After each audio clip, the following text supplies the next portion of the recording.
Selamat sore pemirsa, sidang agenda pledoi atas terdakwa Dimas Kanjeng Taat Pribadi di Kantor Pengadilan Negeri Keraksaan Kabupaten Probolinggo, Jawa Timur ditunda lantaran berkas pledoi setebal 55 halaman tertinggal di Jakarta. Dari mancanegara, banjir parah terjadi di bagian barat daya Tiongkok. Ratusan rumah dan lahan tani milik warga rusak diterjang banjir. Sekian headline news untuk saat ini pemirsa. Headline news berikutnya akan hadir 1 jam dari sekarang. Saya akan segera kembali dalam program Metro hari ini sesaat lagi.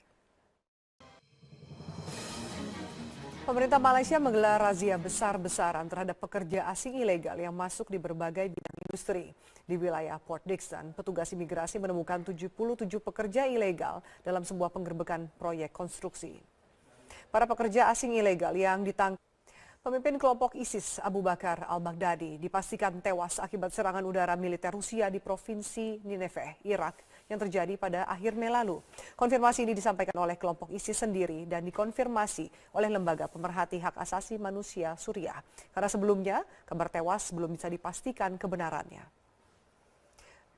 Badan Pertahanan Rudal Amerika Serikat mengklaim berhasil menguji sistem pertahanan rudal yang mampu menembak jatuh target di atas wilayah Alaska.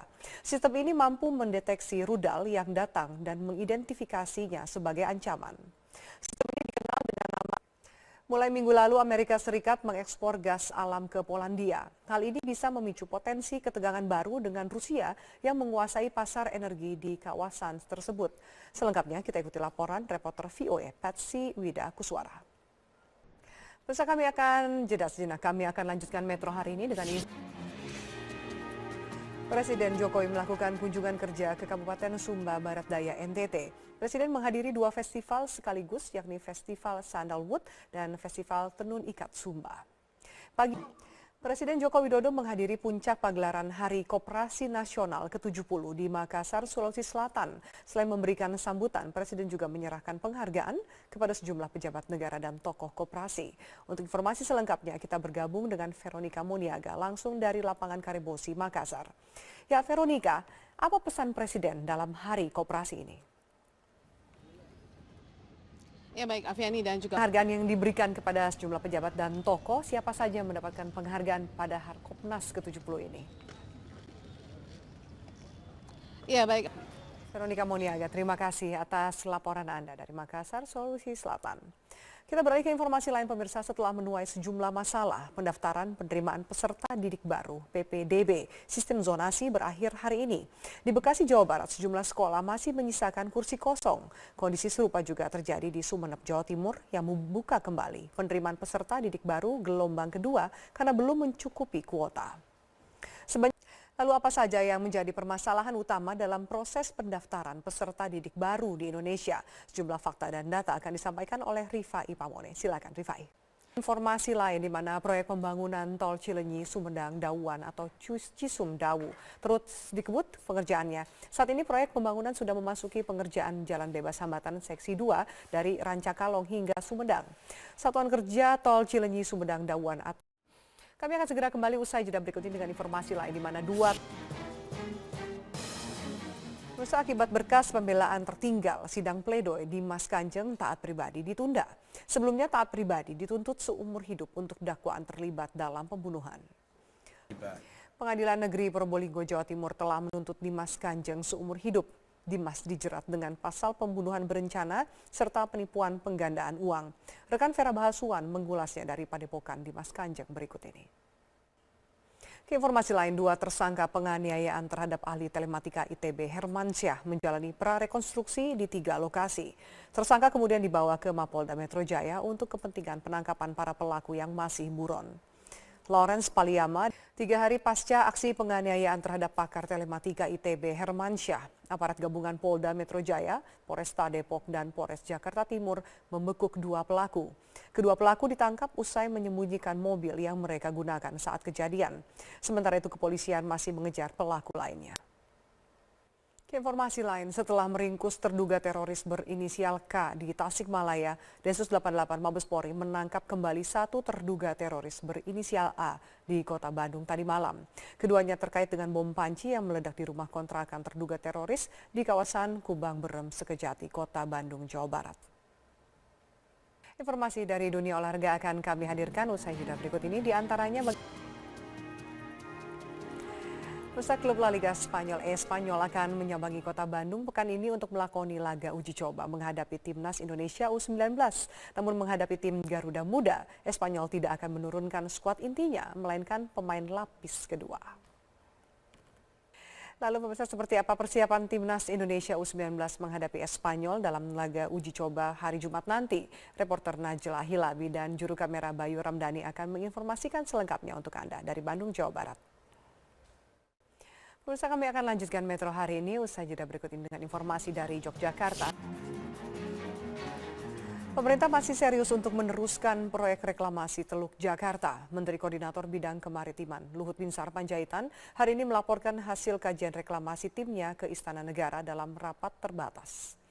Dan ratusan supir taksi plat kuning di daerah istimewa Yogyakarta berunjuk rasa di halaman kantor Dinas Perhubungan Daerah Istimewa Yogyakarta. Mereka mendesak Dinas Perhubungan segera menindak taksi online yang beroperasi tanpa memenuhi aspek legalitas. Mudahnya proses pemesanan yang hanya melalui aplikasi di smartphone membuat taksi online menjadi primadona di tengah masyarakat, apalagi mereka dengan aktivitas padat. Namun bagaimana jika moda transportasi yang dianggap lebih praktis dan terjangkau kini mengalami penyesuaian tarif atas dan bawah? Seberapa jauhkah perbedaan yang dirasakan oleh pelanggan? Dan pemirsa, informasi tadi sekaligus juga menutup perjumpaan kita di Metro hari ini. Atas nama kerabat kerja yang bertugas, saya Afeni Malik undur diri. Terima kasih atas atensi Anda. Selamat sore, sampai jumpa.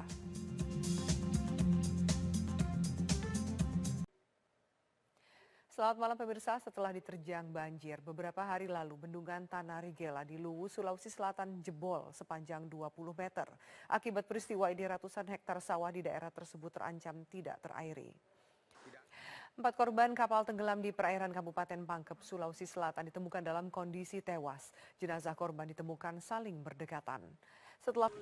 Sekian headline news untuk saat ini pemirsa. Headline news berikutnya akan hadir 1 jam dari sekarang. Sampai jumpa. Informasi lain pemirsa, sebuah bom panci meledak di Bandung, Jawa Barat pada Sabtu sore. Meski tidak ada korban jiwa dalam peristiwa ini, bom rencananya akan diledakkan di sejumlah tempat di Bandung.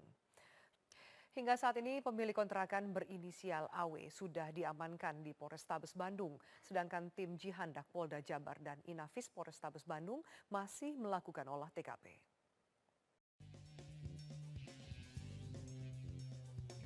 Pemirsa, kekerasan kepada petugas keamanan bandara kembali terulang. Kali ini peristiwa pemukulan petugas keamanan bandara terjadi di Bandara Soekarno-Hatta, Tangerang, Banten. Berikutnya, Joyce Waro terlapor dalam kasus dugaan penamparan terhadap petugas Bandara Samratulangi Manado, Sulawesi Utara, akhirnya meminta maaf. Usai diperiksa hampir 3 jam di Mapolda Metro Jaya pada Jumat malam, Joyce mengaku menyesal dan meminta maaf atas kejadian yang terjadi pada Rabu lalu itu. Kita ke informasi lain pemirsa, warga Jakarta Timur, Julianto Sudrajat viral di medsos karena menjadi korban order ojek online fiktif. Siang tadi ia mendatangi Polres Metro Jakarta Timur melaporkan kasus orderan ojek online fiktif ini. Diduga teror dilakukan oleh seorang wanita yang dikenalnya di media sosial. Sejumlah penerbangan maskapai Garuda Indonesia dari Terminal 3 Bandara Soekarno-Hatta mengalami keterlambatan penerbangan atau delay pada Jumat malam.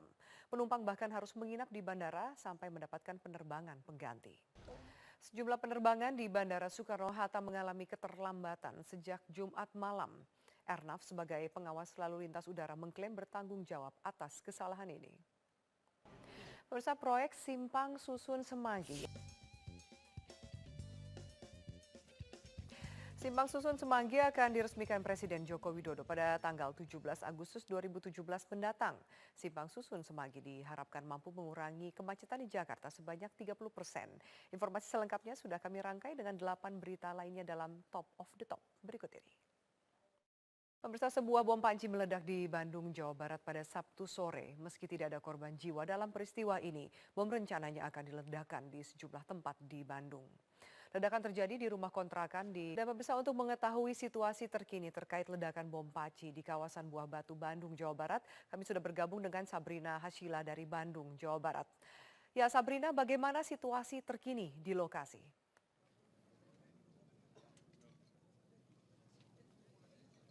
Ya. Dari Bandung, Jawa Barat. Pemirsa, menyaksikan pertandingan American football di lapangan adalah hal yang biasa. Namun apa yang terjadi jika American football dimainkan oleh tim skydive?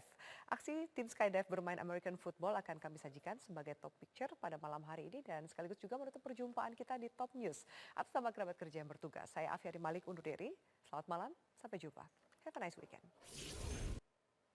Selamat malam pemirsa, kita kembali bergabung dengan Sabrina Hasila untuk mengetahui informasi terkini dari lokasi ledakan bom panci di kawasan Buah Batu, Bandung, Jawa Barat.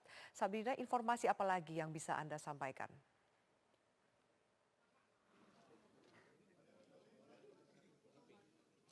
Ya, Hafiz, selain Sabrina Hasila, terima kasih atas laporan Anda dari lokasi ledakan bom panci di kawasan Buah Batu, Bandung, Jawa Barat.